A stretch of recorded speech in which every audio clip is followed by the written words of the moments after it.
പ്രത്യേകിച്ച് പണിയൊന്നും ഇല്ലാതിരിക്കുമ്പോൾ ഉണ്ടാക്കാൻ പറ്റിയൊരു ബിരിയാണി കേട്ടോ. എളുപ്പമാണ്. വെളിച്ചെണ്ണയും നെയ്യും ഒഴിച്ചിട്ട് ചെമ്മീൻ മസാല ഇട്ട് വെച്ചത് ഫ്രൈ ചെയ്തെടുത്തിട്ടുണ്ട്. ഈ ഒണിയൻ എന്ന് പറയുന്നത് ഫ്രൈ ചെയ്ത് നമുക്ക് മുകളിലിടാനുള്ളതാണ് കേട്ടോ. അതിൻ്റെ ഇടയിൽ കൂടെ ഞാൻ വേറെ കുറച്ച് ഒണിയനോട് എടുത്തിട്ടുണ്ട്. ഇത് ചെമ്മീൻ പൊരിച്ച എണ്ണയിലിട്ട് വഴറ്റിയെടുക്കുകയാണ് കേട്ടോ. ഇത് ബിരിയാണിക്ക് ആവശ്യമായിട്ടുള്ളതാണ്. അതിലേക്ക് ഇഞ്ചിയും വെളുത്തുള്ളിയും പച്ചമുളകും ഇട്ടിട്ട് നന്നായിട്ട് വരട്ടിയെടുക്കുന്നുണ്ട്. അതിനകത്തേക്ക് കുറച്ച് തക്കാളിയും കൂടെ ചേർത്ത് കൊടുത്തിട്ടുണ്ട്. ഇത് ദം ബിരിയാണി കേട്ടോ. ഒരുപാട് മസാല വേണ്ട. കുറച്ച് ഗരം മസാലയും കുറച്ച് മുളക് പൊടി ചേർക്കുന്നുണ്ട്. സാധാരണ മുളക് പൊടി അധികം ആരും ചേർക്കാറില്ല, പക്ഷേ എനിക്ക് ഇച്ചിരി കളറുള്ളതാണ് ഇഷ്ടം, വെളുത്തിരിക്കുന്നത് ഇഷ്ടമല്ല കേട്ടോ.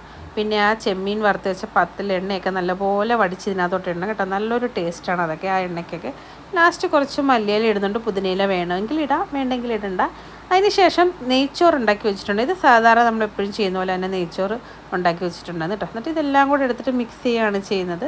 ഈ ഒരു മസാലയ്ക്കകത്തേക്ക് ഈ നെയ്ച്ചോറ് മുകളിൽ ഇടുകയാണ് കേട്ടോ. ഞാൻ ഒരുപാട് തട്ടായിട്ടൊന്നും ചെയ്യുന്നില്ല, ഒറ്റ ഒരു ലെയറേ ചെയ്യുന്നുള്ളൂ കേട്ടോ. പിന്നെ ചോറ് രണ്ടായിട്ടിടാം. ചെമ്മീനിട്ട് ചോറിട്ട് പിന്നെ ആ ചോറിൻ്റെ മുകളിലേക്ക് നമ്മൾ ഈ വറുത്ത് വെച്ച ഉള്ളിയും നമ്മുടെ ഈ സാധനങ്ങളെല്ലാം മല്ലിയിലയും എല്ലാം, പിന്നെ കുറച്ച് മഞ്ഞൾപ്പൊടി പാൽ കലക്കി അതോടെ ഇട്ടിട്ടുണ്ട് കേട്ടോ. അതൊരു നല്ലൊരു ടേസ്റ്റ് ആയിരുന്നു. ഇത് നെയ്യാണ്. നെയ്യ് ഒഴിച്ച് കൊടുത്ത് 2 ലെയറായിട്ട് ഇട്ടിട്ട് ഞാൻ ദം ചെയ്യാൻ വെച്ചിട്ടുണ്ട്. ഒരു അരമണിക്കൂർ, ഒരു 10 മിനിറ്റ് ചെറിയ തീയിലും പിന്നെ ബാക്കി അരമണിക്കൂർ വെച്ച്. പിന്നെ ഞാൻ കുറച്ച് തൈര് സാലഡ് ഉണ്ടാക്കിയിട്ടുണ്ട്. ഇതിനകത്ത് കുറച്ച് ക്യാരറ്റ് കൂടെ ഇട്ടിട്ടുണ്ട്, ഗ്രേറ്റ് ചെയ്ത്. നല്ലൊരു ടേസ്റ്റ് ആയിരുന്നു കേട്ടോ.